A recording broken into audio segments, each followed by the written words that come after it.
Al-Quran, di Quran surat Al-Imran 3:45, itu tertulis di sana.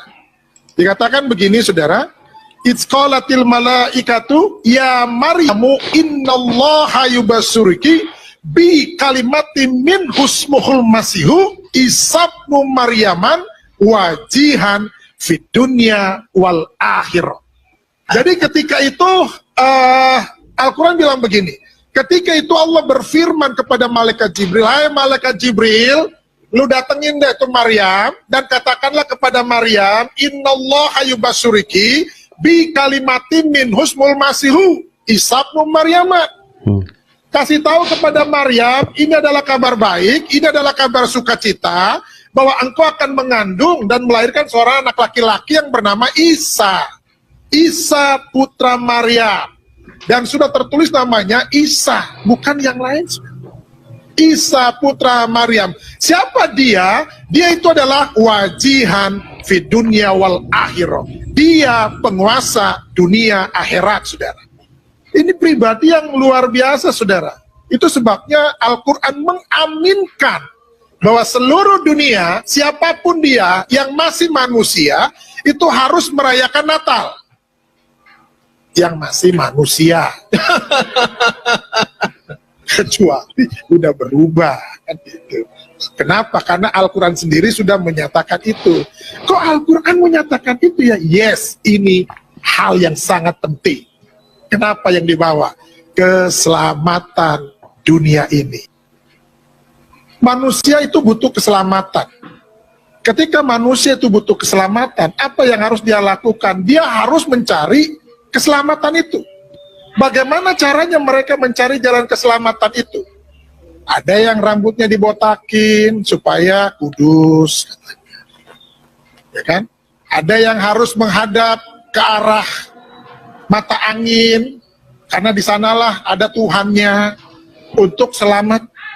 Lalu ada juga yang harus mengorbankan korban untuk selamat, harus bawa sesajen untuk selamat. Nah, kalau di dalam Yesus itu nggak butuh yang kayak gitu-gitu. Justru ketika manusia tidak menemukan jalan keselamatan itu, apa yang harus mereka lakukan? Mereka harus mencari yang namanya sirotol mustaqim, jalan keselamatan itu penting bagi manusia. Kenapa? Karena di dalam dunia ini cuma dua tempat, surga atau neraka. Nah, semua manusia pengennya ke surga, betul ya? Tapi ingat, kalau mau ke surga, harus kenal sama yang punya surga. Kalau kagak kenal, ya mikir aja sendiri, kan gitu. Makanya, dia harus hadir ke dunia ini, Tuhan harus jadi manusia. Kenapa? Karena dia sudah mengirim rasul-rasul, sudah mengirim nabi-nabi, tetapi manusia tetap keras kepala. Gak bakalan gue mau. Pokoknya gue mau suka-suka gue, semau gue, katanya kan. Lalu bagaimana? Ini Tuhan ini punya kasihnya begitu luar biasa. Yang tadi sudah disinggung, karena begitu besar kasih Allah. Apa yang Tuhan mau lakukan? Ini manusia ini harus, semuanya ini harus masuk surga. Karena neraka diciptakan untuk setan, untuk genderuwo, untuk iblis. Bukan untuk manusia. Manusia ditempatkan semuanya masuk surga. Amin. Tapi yang bagaimana dulu? Nah, itu kemauannya Tuhan, itu hatinya Tuhan. Tuhan mau semua manusia itu masuk surga. Bagaimana caranya untuk Tuhan menyelamatkan manusia? Dia harus jadi manusia. Kenapa harus jadi manusia? Karena yang diselamatkan manusia, bukan monyet.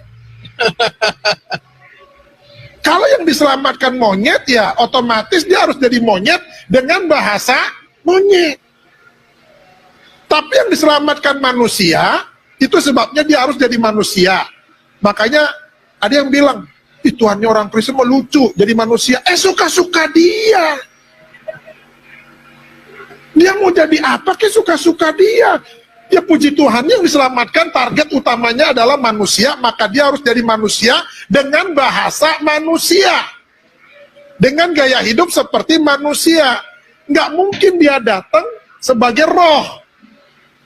Kenapa? Ngeri. Ada suara nggak ada wujud.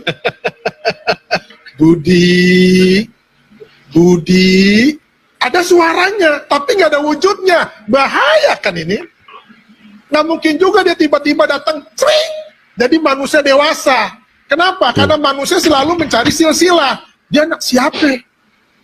Bapaknya siapa? Tapi ada tuh yang model kayak gitu, Bang. Ada ya? Mr. Bean. Tuh, Jatuh. itu manusia nggak jelas. Maka hidupnya juga nggak jelas. Yesus harus jadi manusia dengan bahasa manusia. Untuk tujuannya cuma satu, manusia harus diselamatkan dan dibawa ke surga. Makanya ini manusia yang sangat suci. Al-Quran bilang begini, saudara. Di dalam Quran surat Maryam 19 ayat 19 dibilang begini. Qala innama ana rasulu rabbika li ahaba laki gulaman zakiyya. Artinya begini. Ketika malaikat Jibril diutus oleh Allah kepada Maryam, Jibril bilang begini, sesungguhnya aku hanya utusan Allahmu. Aku hanya utusan Tuhanmu. Ini kata Jibril. Untuk apa? Untuk menyampaikan anugerah kepadamu. Apa anugerahnya? Seorang anak laki-laki yang suci. Artinya, Yesus ini bukan manusia berdosa dan tidak ada dosa di dalam hidupnya. Yes. Itu sebabnya dia harus menyelamatkan. Kenapa dia harus menyelamatkan? Karena dia nggak berdosa. Yang bisa menyelamatkan manusia adalah orang yang nggak berdosa. Contoh, kalau saudara punya hutang, siapa yang harus bisa membayarnya? Tentunya orang yang nggak punya hutang dan bersih dari hutang. Kalau lu masih punya hutang, lu lalu mau bayarin orang yang punya hutang, gigi lu. Kenapa harus gigi? Lu aja masih punya hutang. Lu mau bayarin hutang gue? Yesus itu bisa menyelamatkan. Kenapa? Itu sebabnya dia disebut sebagai juru selamat. Kenapa disebut sebagai juru selamat? Karena dia tahu keselamatan. Orang itu nggak bisa disebut sebagai juru bicara kalau ngomongnya kagak jelas. Assalamualaikum, mama imu. Lah bagaimana dia disebut sebagai juru bicara? Mama imu yang mama ayah malam ini ayah mau menyampaikan pesan dari bapak presiden. Lah, nggak bisa disebut sebagai juru bicara model begini, saudara. Amin. Yesus disebut sebagai juru selamat. Kenapa? Karena dia tahu jalan keselamatan. Haleluya. Nggak ada lain lagi. Di bawah kolong langit ini tidak ada nama lain yang dapat menyelamatkan seisi dunia. Itu sebabnya dia harus turun ke dunia ini untuk menyelamatkan manusia. Oke, teman-teman yang dikasih Tuhan, demikianlah cuplikan videonya, ya. Jadi teman-teman, seorang abang ini, ia adalah seorang Muslim sebetulnya dari Makassar, dan sekarang dia sudah percaya kepada Tuhan Yesus Kristus. Semua karena anugerahnya. Perhatikan dari setiap kali dia menjelaskan, poin besarnya adalah dia memberitahukan kepada banyak orang bahwa untuk bisa diselamatkan itu hanya melalui iman kepada Yesus Kristus. Kenapa? Karena Yesus Kristus adalah Tuhan. Dia adalah pribadi yang datang ke dalam dunia ini demi satu tujuan, untuk menyelamatkan manusia yang berdosa, menyelamatkan saya dan saudara. Kita tidak mungkin bisa menyelamatkan diri kita sendiri, karena kita sendiri adalah orang berdosa.